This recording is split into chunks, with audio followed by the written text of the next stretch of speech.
Yo, hey, what's up? So this is Tim Pratt Jr., and I want to talk to you a little bit about the title, Positioning People Well. Now, listen, if you're a leader or a leader of leaders, this is going to be something that you truly want to plug into.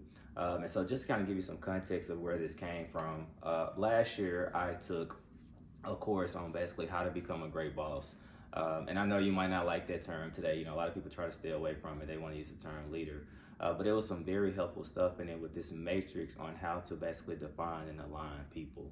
And so one thing that has served me well before we get into this content that I think we really need to understand as leaders, whether you're leading a ministry or you're in the marketplace or leading your family, you lead people, you manage processes and systems. People are not process systems or resources. So you lead people, you inspire people, and you manage processes, because sometimes we get tripped up in our leadership where we think we're managing people, and people are people. So you have to inspire them, you have to coach them, you have to lead them well. So that's where this title came from. How do you lead people well? Well, one of the first things you have to understand as a leader is that you have to define and align.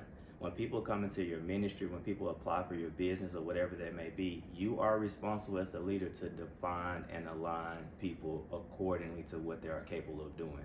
So that being said, let's jump into it.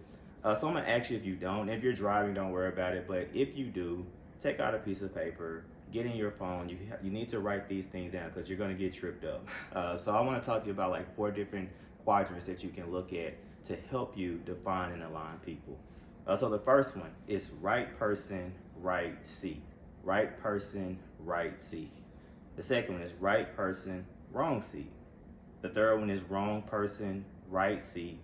And then the last one is wrong person, wrong seat. So you're probably saying, okay, I know what a person is. Of course, surely, you know, you're looking for a competent person that's able to carry out whatever you need to do. But what is a seat? What do we really mean by that? Well, as a leader, you're responsible for defining that seat. You are. Like, you know what that seat needs in order to help you in your leadership. If you're a manager, if you're a middle manager, you are responsible for saying, I need this 3 to 5 things from this seat. You haven't even thought about the appropriate person yet. You're just saying, I want these. So say if you're a pastor and you need an executive pastor.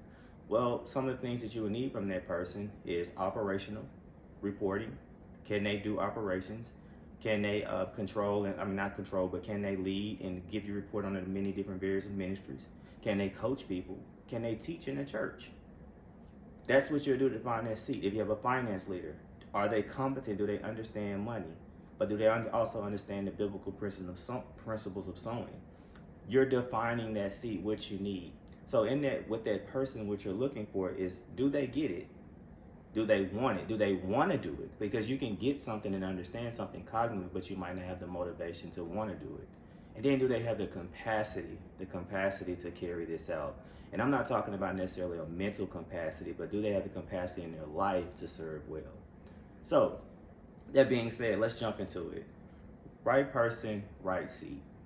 What does this look like? This is the sweet spot, and we're going to come right out the gate with this. This is where every leader desires to be. They want the right person, a person that's fully competent.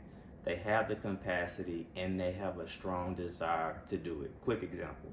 My wife and I, we coach our kids. We push them. We try to get the best out of them in basketball. One is playing 7th grade basketball. One is in the 4th grade. Early on, we knew that they really liked the game of basketball. They would want us to come out and play. They wanted 2v1, 2v2, all this type of stuff for fun. But they only played when we went out there with them. So what am I saying? You don't want that as a leader. You don't want someone leading well simply when you're always with them. You want them to be able to go out and take initiative on their own, and that moves your heart as a leader to pour more time into this person.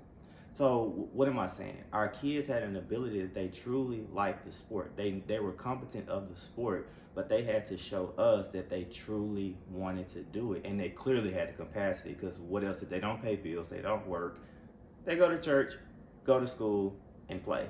So they clearly had the capacity for it. So now that they have moved into this situation where they are going out and practicing more, they're showing us that, hey, we are competent of it, and we really want to be great at it, and we have the capacity for it. So now they have become the right person. But this is the thing.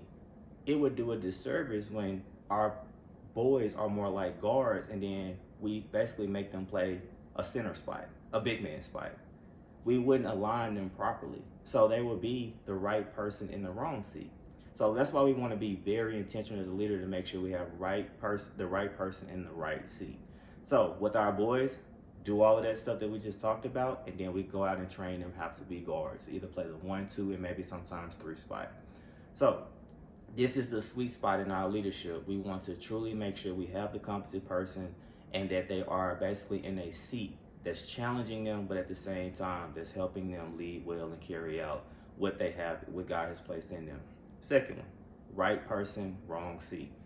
Now I'm gonna be straight up with you and just give you a true, real, transparent example. I'm a senior agile delivery manager. So basically in so many words, I facilitate and coach software development teams. In a nutshell, software development team, that's where I spend most of my time, facilitating meetings, facilitating workshops, and just coaching people into excellence. I'm also an associate pastor, but I serve a ministry that's an hour and a half away. And on top of that, I actually have a father-in-law that's a pastor that has a ministry an hour and a half away. So although I might be the right person, I might not be sitting in the right seat. So in other words, I could be in the wrong seat because I'm competent and I want to do it, but do I have the capacity to do it? That's what I'm saying. So you have to basically really look in a leader and say, okay, wow, this person is really great to this ministry and I don't want to lose them, but I might have to redefine that seat. I might have to redefine what does commitment look like. Does commitment look like coming to the local church every Sunday and all the teaching functions, or can this person have the ability to do it online? So sometimes as a leader, you might say, I have to redefine and realign the seat in order to get this person up to right person, right seat. But in other words, is that yes, this is a great person. You still don't want to lose that person, but you want to position them well as a leader to get them up to that sweet spot. Now, as we move on along, these last two are a little bit more challenging because you're now dealing with the wrong person, right seat. So you might say, well, what does that mean? I have them in the right seat. How can they be the wrong person? Because they're still competent. They still want to do it and they have the capacity to do it. But are they aligned with the morals of your teaching? Are they aligned with the values that you have?